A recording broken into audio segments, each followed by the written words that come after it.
Who gon' take it there? Who gon' take it there? Who gon' take it there? Who gon' take it there? Electricity, electricity, electricity, electricity.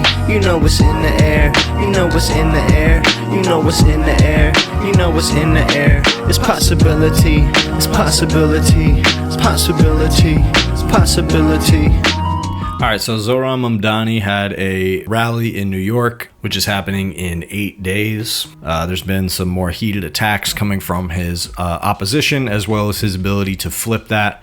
And in this rally, you see an enormous crowd gathered in solidarity and excitement for the Zohran campaign. His campaign is still going strong with supporters and volunteers and a massive outreach effort to get out the vote. Early voting has started and it looks pretty good, especially in neighborhoods favorable to Mamdani. So it's a high profile election, no question about it. And at this rally, I thought it was an interesting escalation of rhetoric from everybody. And there were some good speakers. Sarah Sherman from SNL was the host, and there were many speakers. And then you heard some rousing speeches from AOC, Bernie, and Mamdani. And all of them hitting on familiar points, but I think trying to tie together not only an effort to follow through on this momentum so that Mamdani actually wins the election, but also calling to mind some of the effort that's going to be necessary after the election in order to make the administration successful. And I think that is the kind of pragmatism that is going to make a big difference when it comes to this Zohran Mamdani movement and movements that we've seen in the past. So let me play a little bit of this rally here and then talk a little bit about what each of them had to say and where things are likely to go from here. Our future will be determined not in a house built by slaves, but in a city built by freemen, in a city built by unionists and immigrants and suffragists. The bricks laid by working people, past, present, and future, the seamstresses and the unionists who paid for our rights in blood. This city was built by the Irish escaping famine, Italians fleeing fascism, Jews escaping Holocaust, Black Americans fleeing slavery and Jim Crow, Latinos seeking a better life, Native people standing for themselves, Asian Americans coming together in Queens, in Brooklyn, in the Bronx, in Manhattan, in Staten Island, in this country, in a vision to build the freest, toughest, and greatest city on earth, and we will not stop now, New York. And what Trump and his oligarchic friends know, that if New Yorkers come together and elect Zohran, we can do that from California to Maine. We can defeat the oligarchy. Zohran Mamdani as mayor is not going to have all the answers. The problems facing this country and every other major city in America are in fact enormous. So let me say this to you from the bottom of my heart. When he is elected,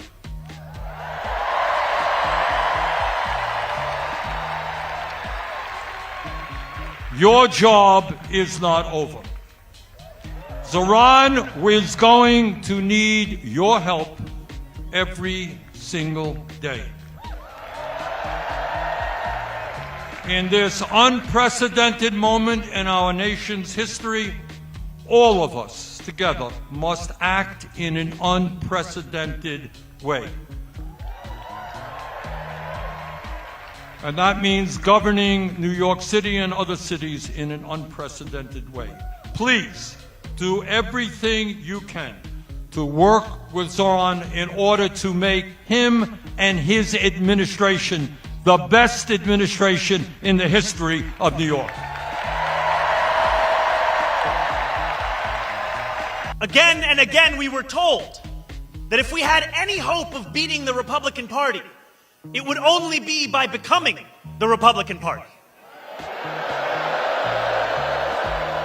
On November 4th, we will set the course of our city back in the direction it belongs. And in doing so, we will answer a question that our nation has wrestled with from the dawn of our founding.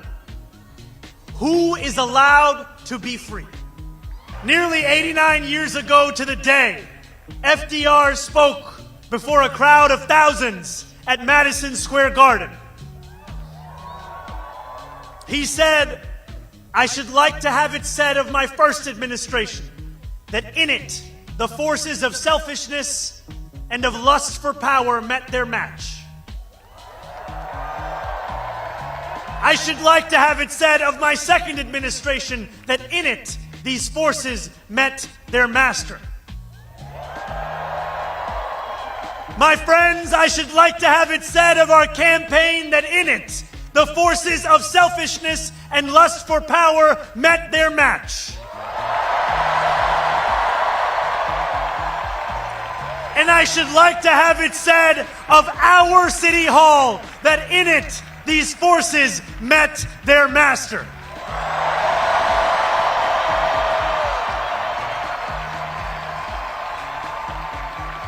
New York, our work has only just begun. On November 4th, we set ourselves free. Thank you.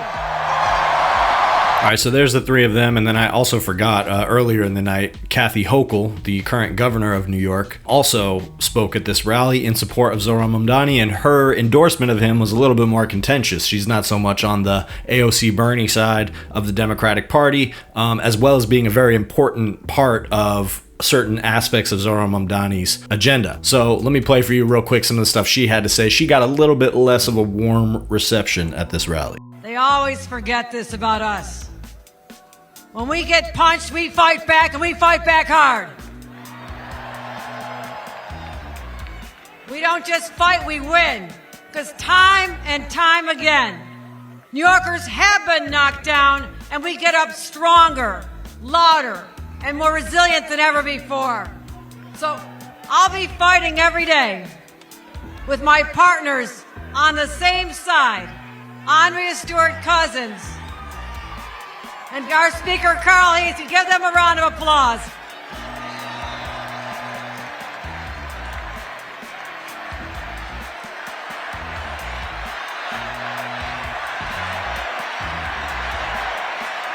But you know what? Well, we need something. Here's what we need. Oh, you're fired up. You're fired up. But the three of us can't do it alone. We need a fighter in City Hall who wakes up every day ready to punch and fight for the working people of the city, and that person is Zohran Mamdani.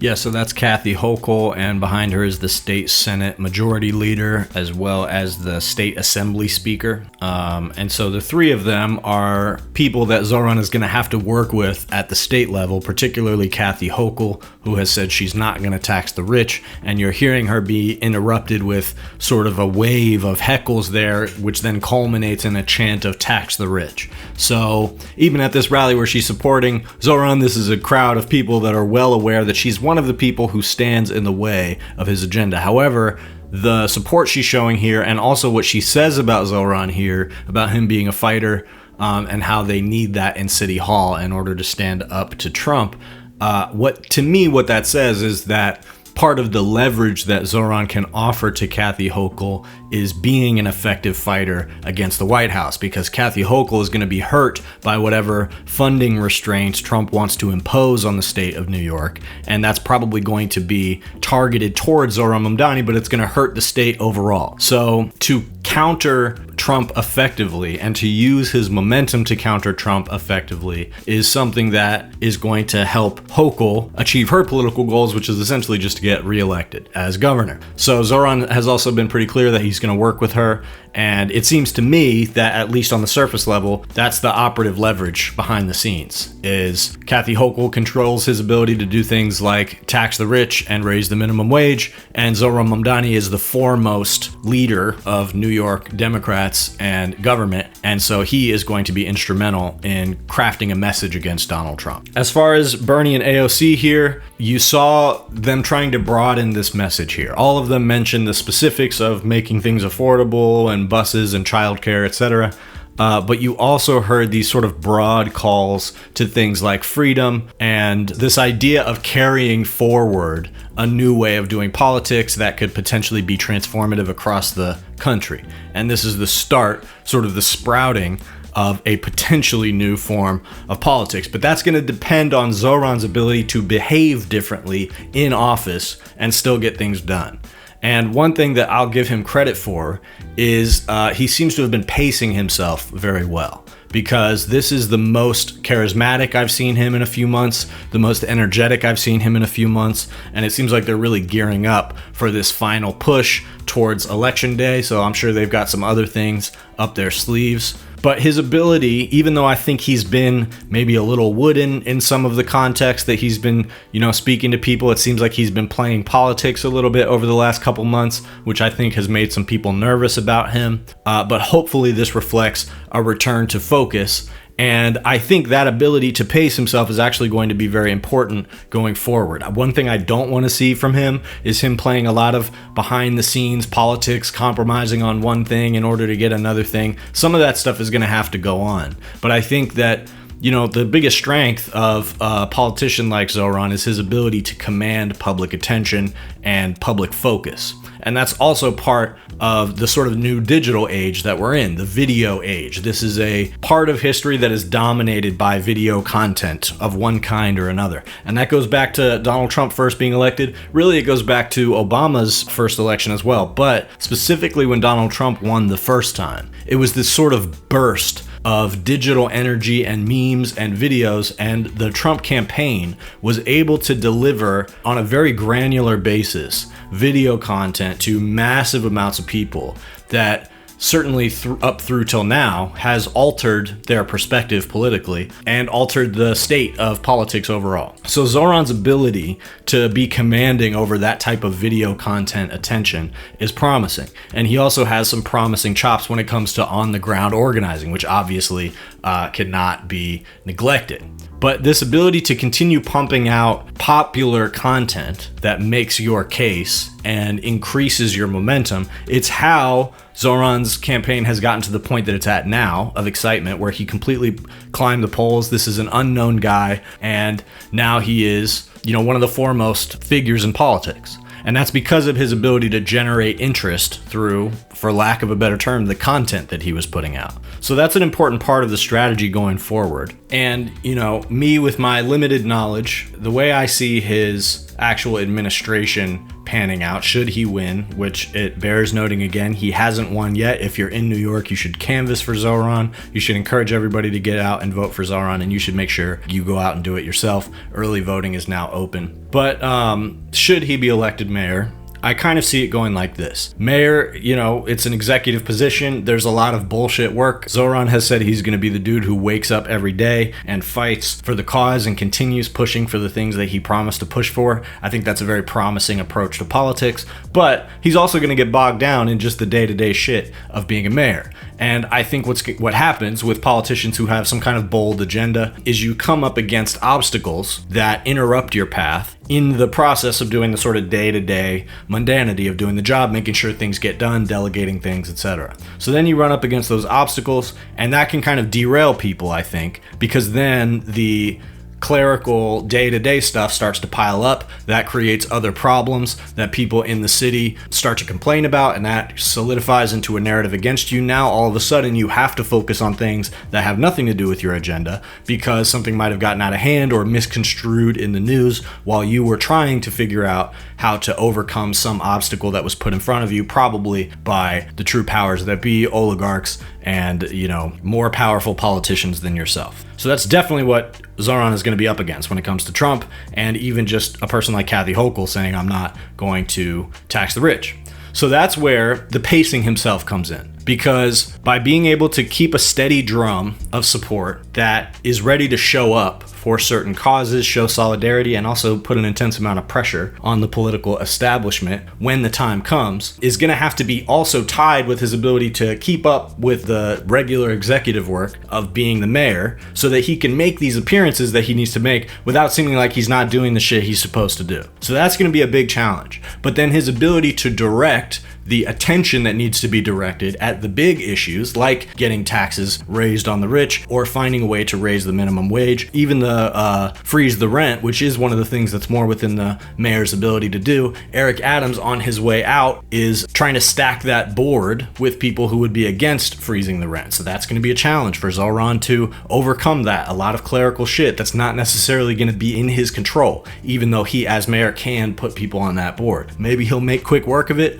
I'm not sure. But the point is his ability to, in a measured way, direct political attention in the same way that he has done with his campaign, with video content, with rousing speeches, etc. Directing that political attention in a way that puts pressure on those obstacles that try to put theirself in his way. That is going to be the strategy that helps to overcome those obstacles that he knows he's up against. But if he lets those things get in his way and become other problems that he then has to chase after, that's what's going to make him look bad as mayor. But if he keeps showing up and people perceive that along the way he is securing wins, he has things that he can come back to his base with, and even New Yorkers in general, and say, this is something I got done. And in the case of the debt relief that he won for taxi drivers, which he has bragged about in the course of this campaign, it's one of the major wins that he has secured. The way he did that, which is lesser talked about, is with the hunger strike. They were doing a hunger strike for 15 days outside of City Hall. And probably the reason that he hasn't talked about that as much as a strategy on the campaign trail is because he doesn't want that to be the headlines about what he's going to do as mayor.